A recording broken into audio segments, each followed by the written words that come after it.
It is week number 1 of the high school football season, and we're ready for some more Bear football. It's time for our weekly preview, which is presented by Cornerstone Real Estate Consultants. 5 months ago, nobody really knew what was going to happen for sure. We've got some changes that are in place, but like we said at Media Day, like we've said throughout the fall, we're still going to give it a shot. We're going to try to play some football, and let's just focus on what happens between those lines now. And we talked in the podcast a couple days ago about 2020 having something to look forward to. Everybody looks forward to Fall Fridays in West Branch for football. They're really looking forward to it this year with the coronavirus and all the masks and all the things that are put in place by the Iowa High School Athletic Association. Just to be able to play football this coming Friday, it's fantastic for so many reasons. Well, and it's great, too, to see, the coaches, players, everybody basically sitting there looking, saying, you know what, it's not ideal, it's not what we want to do, but we need to wear these masks. We need to put on our hand sanitizer. We need to take breaks throughout the game every 4 minutes. We need to do these things so that we can have a season. Everybody's pretty much fallen in line, and that's just great because that shows the team unity and the willingness to say, here's how we're going to have West Branch football. Yeah, if you want to play, you got to follow. And if everybody follows it, I think there's going to be you're going to see a high success rate as far as schools that are going to be able to finish the season. As of right now, and as we stand today, was it August 25th, only 2 schools in Iowa so far have had anything come up out of all these schools that have already started. That's probably too many, but that's lower than what a lot of people have expected. Right. So we're going to play football Friday. We're going to see where we're at. Well, week number 1, and a lot of change. I know this time last year we're like, hey, week 1, look at this. We've got 15, 16 seniors that are back, that were starters at some point. Those 15 or 16 guys are gone from this West Branch squad. So we're going to see a lot of new faces, a lot of new numbers out there. But you know what?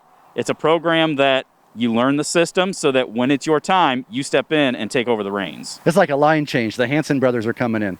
A Henson brother's going to be a running back, Stephen. But you got a line change with all these kids. We've talked about it. You look in the newspapers. Out of 22 offensive and defensive starting positions, 5 full-time starters out of 22 return. So that's 17 positions that need to replace. We talked about it. The program is where things come in now. To see the success of the program through the years, we've seen these things before the graduation. Let's hope attrition and tradition work through, and, I guess we're going to find out where things work. Well, of those 5, it helps when you got a couple of guys that one is a Division I recruit, one is a second-year starter at quarterback that has really picked up the game, and he's going to start making some waves this season as well. And, you get that line solidified, you get that quarterback spot solidified, everything else can start to fall into place. Yeah, you saw Gavin Hirschman at quarterback from 1 to 11 really sort of, for the lack of a better way to say it, come of age as a quarterback. The impressive, what he was doing with his feet, with his arm. In week 3, I think last year against Williamsburg, he throws for 240 yards at just his 3rd career start. Completed nearly 65% of his passes, 19 touchdowns to just 4 interceptions. Did a lot of good things for this team, and he's going to be a big leader. And you talked about he and Big and Jeff Bowie. They're the ones that are probably going to stir everything up. Everybody's going to try to follow their leadership, and that's where I think all the success is going to come from. Well, success, it's going to be tough coming up here this week. You got a Tipton squad that comes in.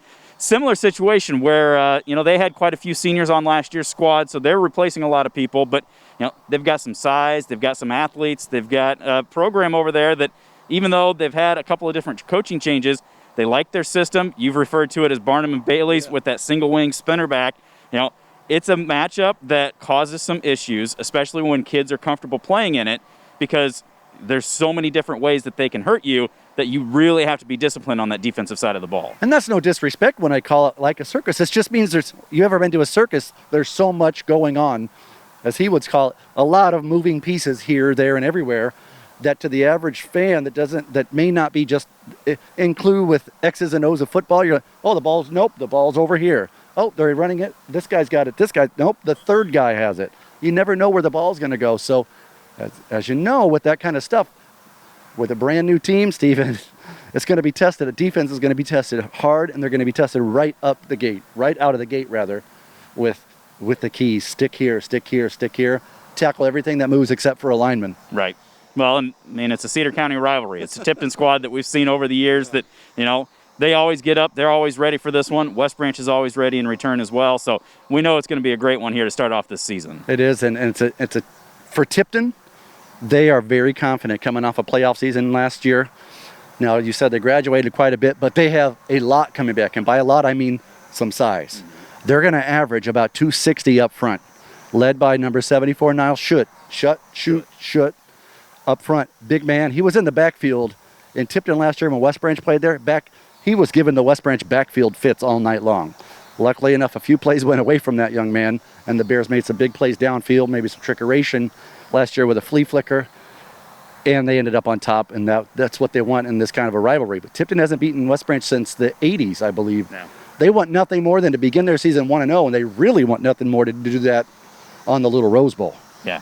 Well, at least we get to start at home. Hopefully the weather starts to break a little bit. It's been hot all week, but by Friday night, talking about a little bit of relief. So hopefully it'll be a good atmosphere for the fans to come socially distanced with your masks on. If you're going to sit in the stands, make sure that you spread out, do all the appropriate things, because we want to be able to have weeks 2 through 7 and beyond as well, beyond just this first game. So, and it's really one game at a time for sure this year. Being safe, masking up, doing your part to make it. It's for the kids. It's not for me and Steven, not for Matt behind the camera, not for Mr. Hirschman that's walking back over there. Any of the fans, yeah, they're an integral part. You want fans there, but to have these kids have a successful year, we got to be successful with following the rules. Yeah. Well, if you cannot make it, if you don't feel comfortable coming out, we will have the Bearcast for you. We'll be on the air all season long, we hope, and being able to bring all the coverage for you.